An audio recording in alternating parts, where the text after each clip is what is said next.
the sound of gold scraping against bone. Year 274 CE, you're standing in a Roman street, pressed against a stone wall with thousands of others. You can't move, you can barely breathe. Your only job today is to watch. In the center of the procession, a woman staggers forward. Her wrists are raw and wounded, not from rope, from gold.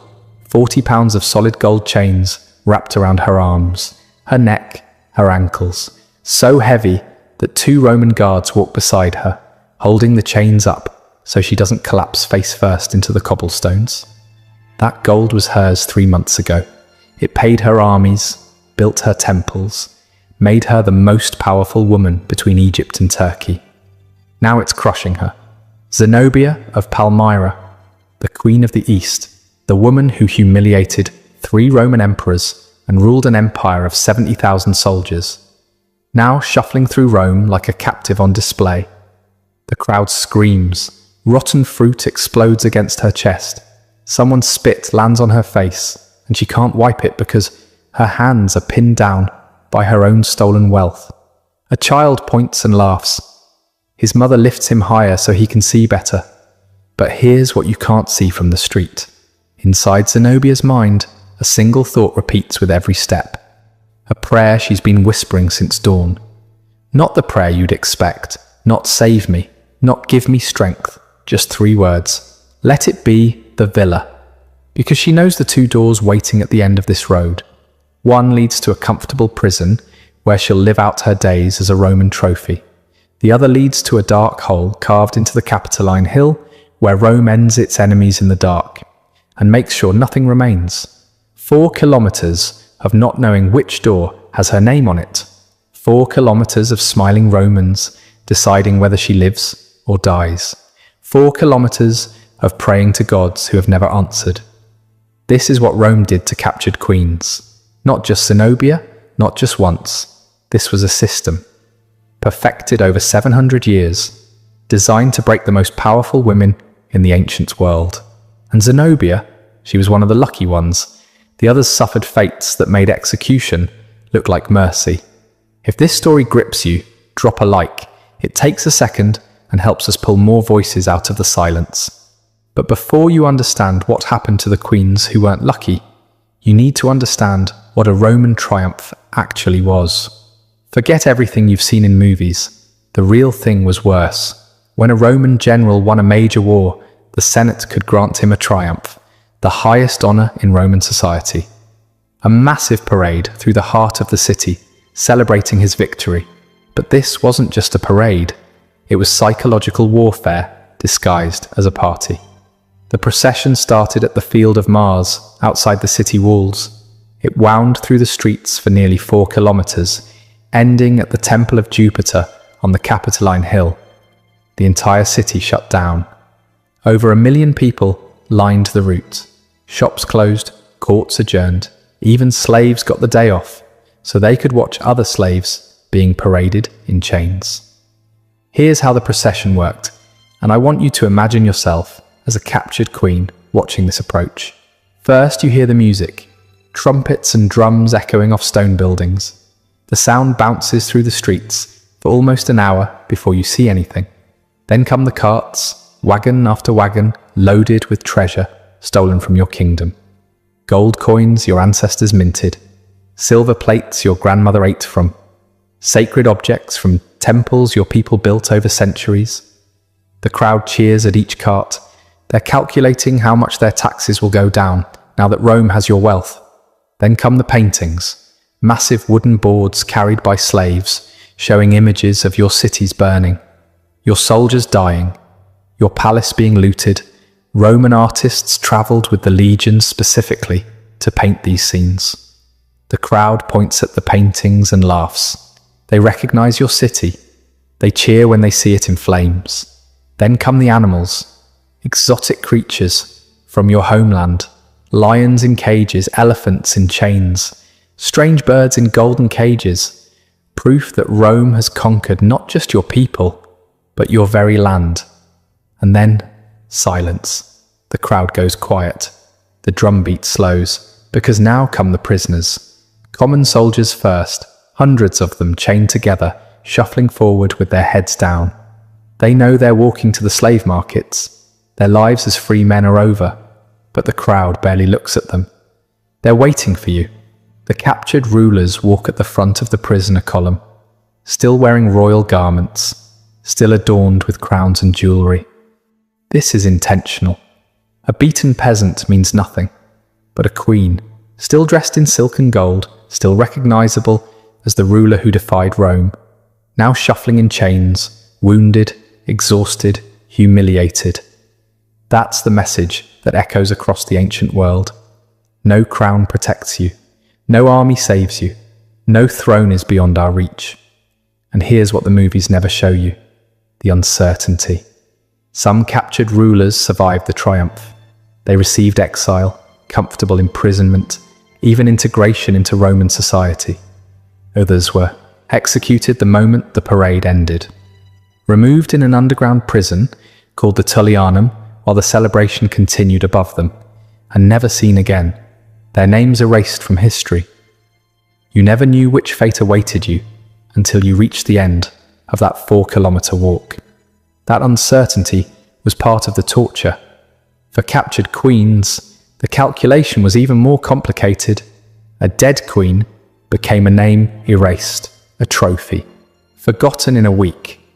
But a living queen, broken, humiliated, visible for years as a reminder of Roman power, that was worth more than any execution, unless she was too dangerous to keep alive. The decision rested entirely with the emperor. And you wouldn't know his choice until a guard either handed you the keys to a villa or carried out the sentence. In 60 CE, on a cold island at the edge of the known world, a queen discovered exactly how little her crown was worth to Rome. Her name was Boudica, and her story is one of the most brutal in Roman history. She was queen of the Iceni, a Celtic tribe in what is now eastern England. Her husband, King Prasutagus, had spent his entire reign trying to keep peace with Rome. He paid their taxes, he followed their laws. He even left half his kingdom to Emperor Nero in his will, a desperate attempt to protect his family after his death. The other half he left to his 2 daughters. It was a reasonable plan, a compromise that should have satisfied everyone. Rome ignored it completely. Within days of Prasutagus' death, imperial officials arrived with soldiers. They announced that the entire kingdom now belonged to Rome. The will meant nothing. The alliance meant nothing. Decades of loyalty meant nothing. They began seizing everything. Iceni nobles were dragged from their homes in the middle of the night. Estates that had belonged to families for generations were confiscated before dawn. Relatives of the dead king were chained and marched into bondage while their children watched. Boudica protested. She was the queen. Her husband had been a Roman ally. There were treaties, there were laws. She demanded to speak with the procurator, a man named Catus Decianus. He agreed to meet with her. What happened next was recorded by the Roman historian Tacitus, whose father-in-law served in Britain during this period. Tacitus doesn't hide what happened. He doesn't soften it. He describes it with the kind of direct horror that tells you even Romans were disturbed by what their officials did. Boudica was seized by soldiers in front of her own people.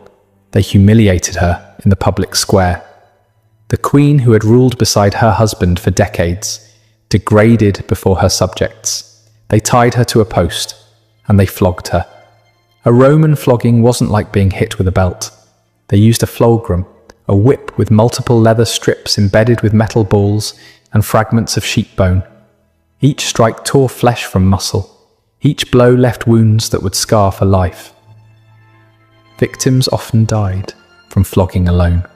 Boudica survived, but the flogging wasn't the worst part. Her daughters were brought forward. Tacitus doesn't give their ages. He doesn't name them. He simply says they were unmarried. The soldiers grabbed them by the arms.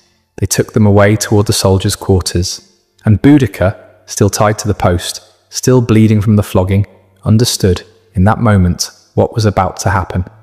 She screamed. Not words, just sound. The raw animal scream of a mother watching her children being taken. She pulled against the ropes until her wrists bled, tried to tear herself free, begged in a language the Romans didn't understand and wouldn't have cared about if they did. The soldiers laughed. Tacitus says they were handed over to the soldiers. He doesn't describe what happened next. He didn't need to. Every Roman reading his account understood exactly what that phrase meant. What was done to them was done deliberately, not in private, not in secret, in front of the Iceni people, in front of their mother, still bleeding from the flogging, still tied to the post, made to watch helplessly from where she stood because closing her eyes meant abandoning them. This was the message. This was what happened to anyone who questioned Rome. Your queen is nothing. Your princesses are nothing. Your entire tribe is nothing. Catuus Decianus expected the Iceni to submit after this display. He expected them to be too terrified, too broken to resist. He was catastrophically wrong. Within weeks, Boudica raised an army. Not just the Iceni.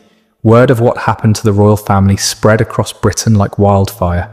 Tribes who had tolerated Roman rule for decades suddenly saw their own daughters in those princesses, their own wives in that flogged queen. They came by the thousands, then the tens of thousands. Boudica led them first to Camulodunum, the Roman capital of Britain. The city had no walls. The veterans who lived there had grown soft and complacent, convinced their conquered subjects would never dare to rise. The Iceni burned it to the ground. They left no one untouched, men, women, children, slaves, anyone with a connection to Rome. They didn't take prisoners. They didn't ask for surrender. This wasn't conquest. This was revenge. Londinium was next, the largest trading city in Britain. The Romans tried to evacuate, but thousands were left behind. Boudica's army showed no mercy. Archaeologists have found a layer of burned debris across London, dating to exactly this period, a red line of destruction that marks how completely the city was razed. Tacitus claims the final death toll was 70,000 Romans and Roman allies. Other sources put it even higher, and through it all Boudica led from the front, riding a chariot, her daughters beside her, the same daughters who had been wronged in the public square, now watching Roman cities burn. Tacitus preserved a speech he attributed to her before the final battle. Standing before her army, she declared that